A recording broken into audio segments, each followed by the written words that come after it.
Selamat siang para netizen dimanapun kita berada. Salam inspirasi bagi kita semua. Ya, detik-detik Jenderal TNI ini cuekin Deddy Corbuzier.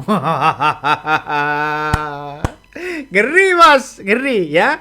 Banyak yang mempertanyakan bahwa seorang Deddy Corbuzier begitu kan ya diangkat menjadi staf sus ya dari Kemenhan. Di situ ditanyakan begitu kan, apa kapasitas dari Deddy Corbuzier itu? Ngeri mas. Kalau hanya soal ya punya media besar ya, kalau soal berkritik sana sini, puja sana sini lalu kemudian diangkat, apa begitu kan ya? Ini yang mesti dipertanyakan. Entah sengaja atau tidak, lihat beginilah detik-detik seorang jenderal TNI tak salami Deddy Corbuzier, padahal tampak Deddy Corbuzier sudah berdiri ketika jenderal TNI ini datang. Tapi jenderal TNI ini tampak tak menghiraukan Deddy Corbuzier yang berdiri di situ ketika menyalami salah seorang di samping Deddy Corbuzier. Jadi saya kira kalau Deddy Corbuzier mau diangkat menjadi staf sus, ya saya kira tidak cocok di Kemenhan, bos. Justru orang-orang yang kemudian menjadi status itu adalah ya orang-orang yang yang berangkat dari nol di bawah, seperti angkatan-angkatan yang punya rekam jejak yang baik, angkatlah menjadi status di situ ya.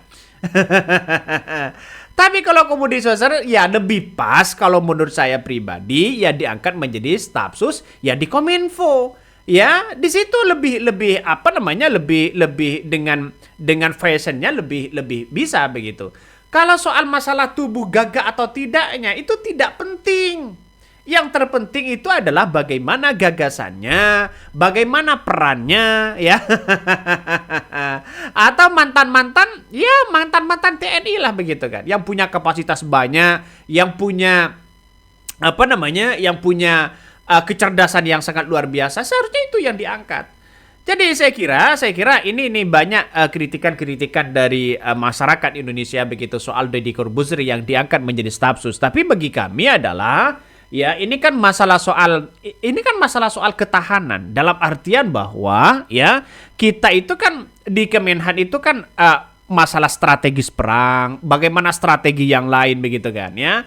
Apakah ini karena yang kita lihat begitu, yang kita lihat selama ini ya, kalau kita melihat peran apa yang kemudian dilakukan Deddy Corbuzier, memberikan kontribusi apa, kan itu pertanyaannya, garis besarnya. Tapi di negara kita ini begitu kan, nampaknya bagi-bagi jabatan itu masih kental ya. Di era Jokowi saja masih saja seperti itu begitu, apalagi di era Prabowo. Pada akhirnya ngeri-ngeri sedap pada akhirnya. Tapi kita lihat saja begitu banyak orang yang kemudian mempertanyakan soal Deddy Corbuzier itu begitu kan ya, sehingga menjadi trending topik ya. Kenapa Prabowo yang TNI tapi tidak ngerti beban psikologis TNI sejati yang berjuang dari nol? Apa juga urgensinya Deddy diangkat jadi staf Menhan ya? Ya, saya nggak tahu betul begitu kan. Karena di Kemenhan itu betul sudah tahu sendiri bahwa bagaimana rumitnya melakukan strategi ini, melakukan pengamanan ini begitu kan ya. Jadi saya kira ini yang harus kita lihat begitu kan. Ya butuh analisis yang kuat di situ. Nih. Jenderalnya mikirlah ini apa maksudnya. Ini komentar-komentar dari netizen sehingga menjadi trending topik di media sosial begitu kan ya. Rezim Prabowo lakukan penghematan atau efisiensi, dampaknya banyak karyawan atau rakyat kecil yang kena PHK.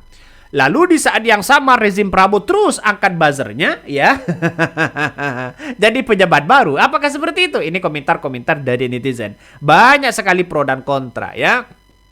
Tapi dengan adanya pengangkatan seperti ini, saya kira ini kan butuh mentalitas yang kuat begitu kan. Di Kemenhan itu ya sebagai dulu begitu ketika Prabowo diangkat menjadi menteri di situ, ya orang-orang yang kemudian stafsus misalnya seperti Mayor Teddy, Mayor ini dan sebagainya begitu, itu kan lebih kuat begitu kan ya. Kalau tidak punya rekam jejak di militer, tidak punya rekam jejak di TNI, saya kira juga nanti akan kewalahan. Ya, kenapa? Karena ini masalah menyangkut bagaimana pengamanan, bagaimana strategi perang, bagaimana ini, bagaimana itu, begitu kan? Ya, Jadi jadi saya kira itu yang perlu ya, dan bahkan masyarakat meminta itu begitu ya. Coba kita baca lagi komentar-komentar dari netizen ya. Kata Pak Prabowo begitu, alias Presiden Prabowo, kita lakukan penghematan. Kalau toh pada akhirnya melakukan penghematan, tapi pada kenyataannya banyak di kementerian kita kok begitu kan. Di kementerian kita berapa coba? Bayangkan. Lain kementerian, wakil kementerian, staf sus dan sebagainya. Ini bukan lagi penghematan.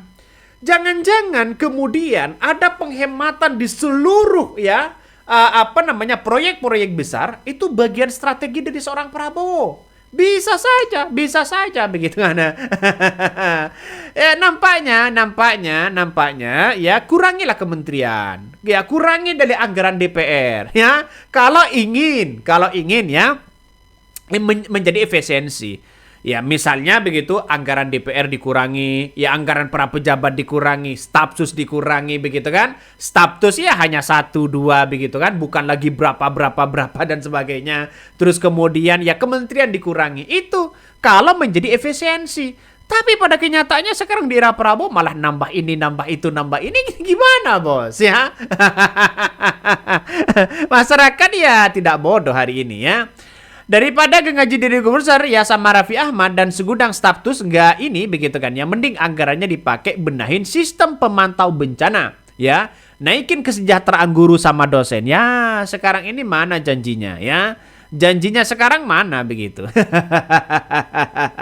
Kata netizen begitu kan, kalau hanya modal seperti itu tiba-tiba menjadi staf sus, orang banyak membicarakan berasumsi begitu kan ya. Ini Deddy Corbuzier resmi dilantik yang menjadi menteri ya, staf sus khusus ya, staf khusus Kementerian Pertahanan. Wah, jangan-jangan bisa nembak enggak ya Deddy Corbuzier ini?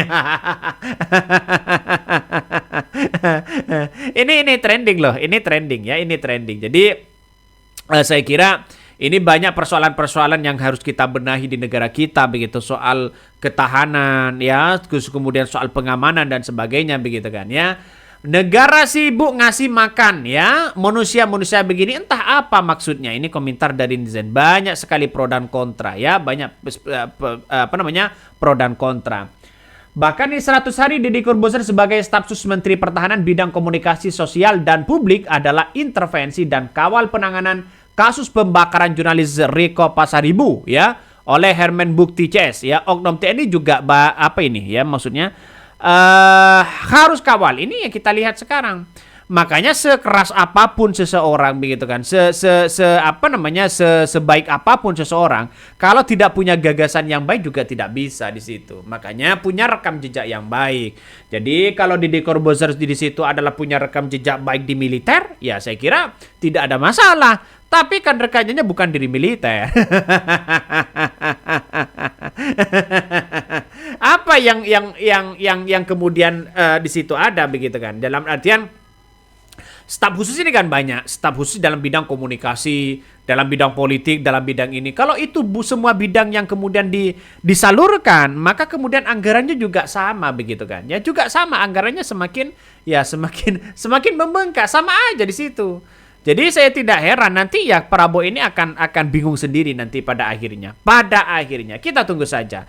Orang-orang seperti jurnalisme begitu kan ya, jurnalisme sekarang ini mungkin sudah banyak yang akan direkrut masuk di situ. Para survei banyak mungkin direkrut seperti itu. Tapi kita tunggu saja nanti begitu kan ya.